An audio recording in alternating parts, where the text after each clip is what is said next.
Hello, my friends. I want to tell you a story. Long ago, leaders were born into power. Kings ruled by blood, and people followed because they had no choice. Then we have changed, we have evolved, we learned to choose. We build systems, presidents, prime ministers, parliaments. We learn law. We learn to hold leaders responsible. Today, I believe we must change again. Not only how leaders are chosen, but who leaders become. I imagine leaders as caretakers, not rulers, not just managers. Caretakers of people, caretakers of the future, caretakers of this earth. This world is connected more than ever now. One decision in one place touches many lives far away. Wars, hunger, climate harm, loneliness. These problems ask for something more than skill and strategy. They ask for heart, for leaders who are wise, humble, and kind. A future leader practices these things every single day. They know themselves, they listen, they feel what others feel.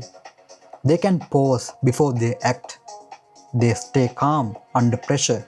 They choose what is right over what is easy. They put service before status. They see how everything connects schools, hospitals, nature, and money. They work with others. They invite people in. And they are honest about what they got right and what they got wrong. Leaders must train like gardeners. A little every day, with patience, with care, daily reflection, honest talks with real citizens, clear reporting of decisions, listening, not just in meetings, but in real life, learning from elders to teaching the young, and measuring success by how people actually live, not only by numbers. When leaders become caretakers, every human gains less corruption, more trust, policies that protect people and nature, schools that teach empathy and thinking, a safer world, very few wars, more people working together, a future where we measure success by health, joy, and dignity.